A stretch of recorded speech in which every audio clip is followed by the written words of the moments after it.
Hello, BookTube. Well, it's a bleak and barren Sunday, but the same thing has happened again that's happened a few times recently, which is that the Saturday mail truck driver, who's different than my regular mail truck driver, uh, got to the house so late that the mail might as well have been Sunday mail. I didn't see it until this morning. So we actually have a mail haul for today that would go through it together. Starting with one of these vacuum pack things that you need to tear apart into little pieces. Just to see what's in it. Oh, great. Okay, but what's in it is something that I requested. It could be.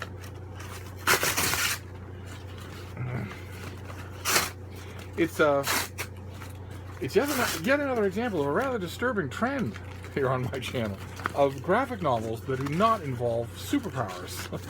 This is a graphic novel called Verax: The True History of Whistleblowers, Mass Surveillance, and Drone Warfare.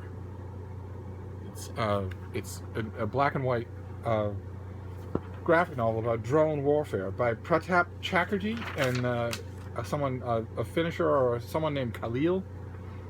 And Verax means truth teller in Latin and is one of Edward Snowden's code names. In the work, we follow the author as he dives deep into the world of electronic surveillance and introduces its cast of characters: developers, companies, users, government agencies, whistleblowers, journalists, and in a leading role, the devices themselves. And from the little that I've seen of that I've glanced at the artwork for this thing. A very important other group that isn't mentioned in that summary is victims, who are very much humanized in here. So this is okay. This comes out in late October. Great.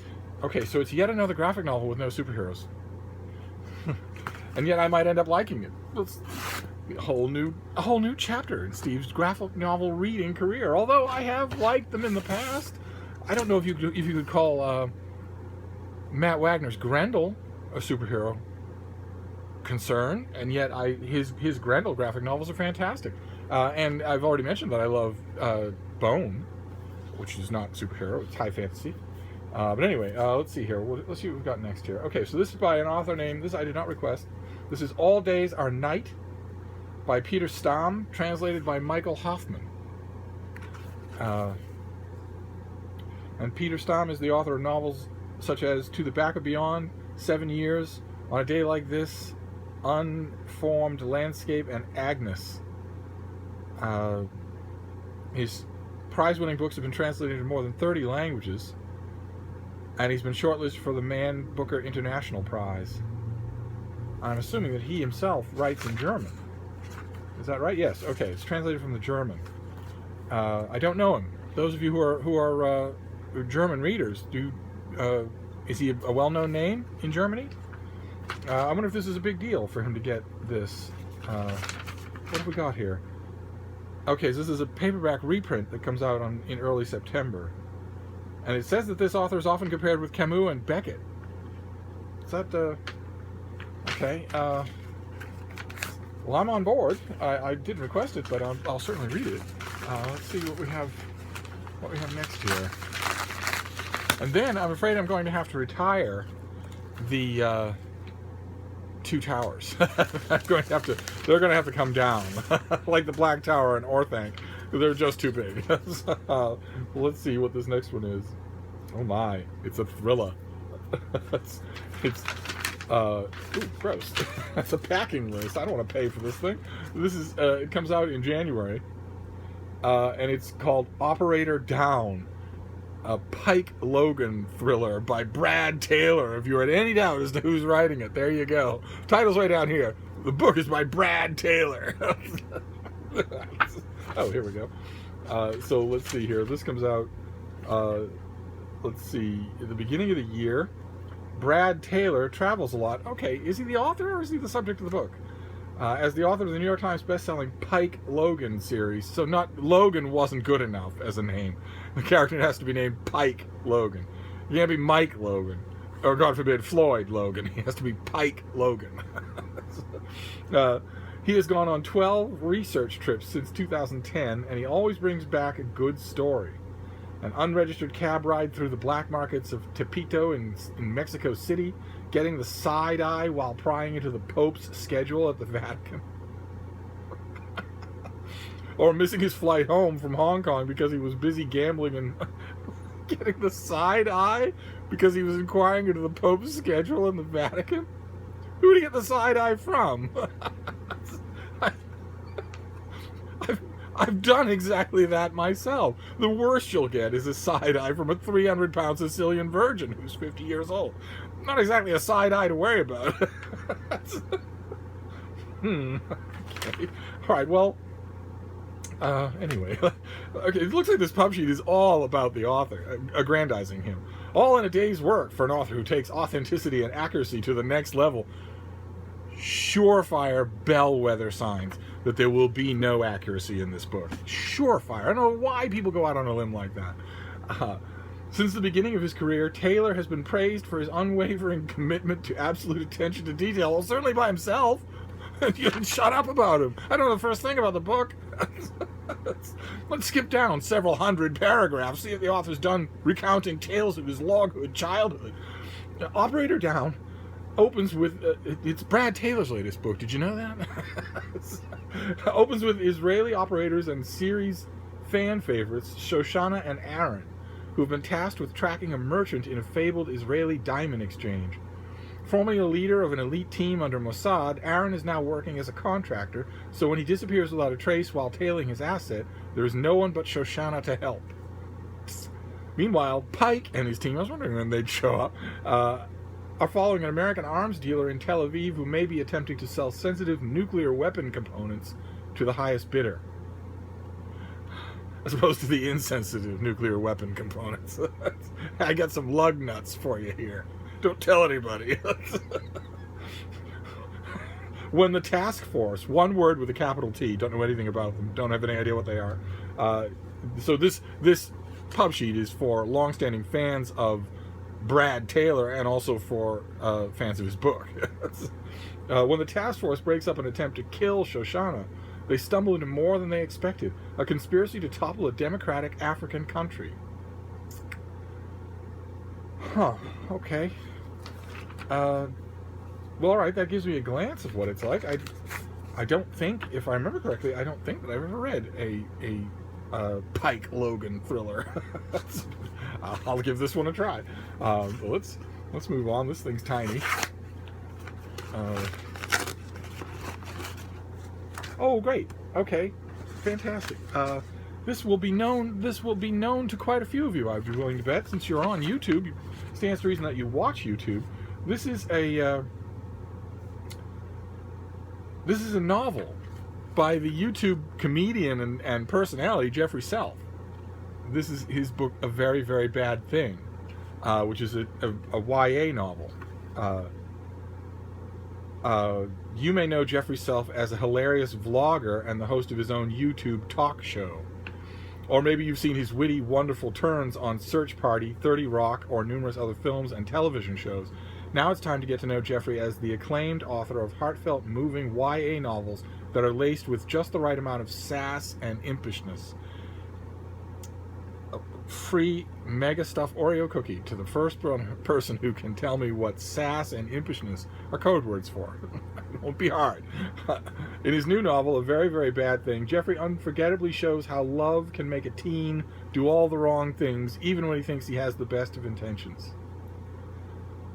Okay, his new novel. So has Jeffrey Self written other novels?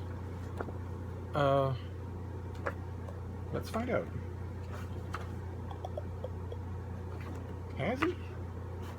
Jeffrey Self. There we go. An actor, writer, vlogger. His face is familiar. It may be because he's appeared in numerous fine films and television shows. Okay, I get the point.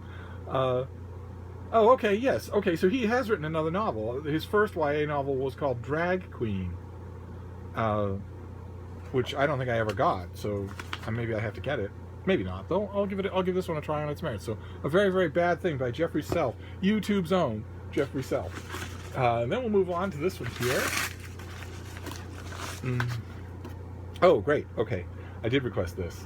This has a good vibe to it for me, for an intelligent thriller, unlike a certain other person in this hall. But boy, you never know. I could be wrong about both of them. This is Grist Mill Road by Christopher Yates. Let's see here. Who wrote Black Chalk. Christopher Yates' cult hit Black Chalk introduced a rare talent, a literary writer who could write a plot with the intricacy of a brilliant mental puzzle, and with characters so absorbing that readers are immediately gripped. Yates stuns in his second outing, Grist Mill Road, 1982. The setting, an Edenic hamlet some 90 miles north of New York City. There, among craggy rock cliffs and glacial ponds of time-worn mountains, 3 teenage friends, Patrick, Matthew, and Hannah, are bound together by a terrible crime. And then we flash forward to 2008. New York City, living lives their younger selves could never have predicted. The 3 meet again, with even more devastating results. What really happened in those woods 26 years ago? So this comes out next year? Does this come out next year? Yes, it does. Another January release. But it piqued my interest. So we'll see if it's as good as billed. And then the last one we have here, it's not a box. It's very heavy, though. We'll see what this is. To finish off a Sunday mail haul. This is almost going to become a common thing. Oh, very nice. This is the finished copy of A Column of Fire, the new historical novel by Ken Follett. That some of you may have read about. You certainly have heard of him and the previous books in this series. This book takes a little bit of a different turn from the other Knightsbridge books, or Kingsbridge books. And I bet you'll be able to spot it when I read, let's see here, the saga, which was World Without End and Pillars of the Earth. The saga now continues with Follett's magnificent epic, A Column of Fire, in which introduces readers to a world of spies and secret agents in the 16th century, the time of Queen Elizabeth I. Set during one of the most turbulent and revolutionary times in history, this novel is one of Follett's most exciting and ambitious works yet. It begins in 1558. The ancient stones of Kingsbridge Cathedral look down on a city torn apart by religious conflict. As power in England shifts precariously between Catholic and Protestant, high principles clash bloodily with friendship, loyalty, and love. Ned Willard wants nothing more than to marry Marjorie Fitzgerald, but when the lovers find themselves on opposing sides of the religious divide sweeping across the country, Ned goes to work for Elizabeth I. When she becomes queen, all Europe turns against England. The shrewd, determined young monarch sets up a country's first secret service to give her early warning of assassination plots, rebellions, and invasion plans. Over a turbulent half-century, the love between Ned and Marjorie seems doomed as extremism sparks violence from Edinburgh to Geneva. Elizabeth clings precariously to her throne and her principles, protected by a small, dedicated group of resourceful spies and courageous secret agents. And that jives with what I've already heard about this book, which is that it's much more of a character-driven adventure in the more standard Tudor adventure novel style than the first 2 books, which were very intentionally epic and centered around, rather daringly centered around a non-human focal point, the cathedral, the Kingsbridge Cathedral. In the first book, this non-human thing, this gorgeous, intricate, huge thing is being built. And in the second book, it's being threatened by all sorts of forces and needs to endure.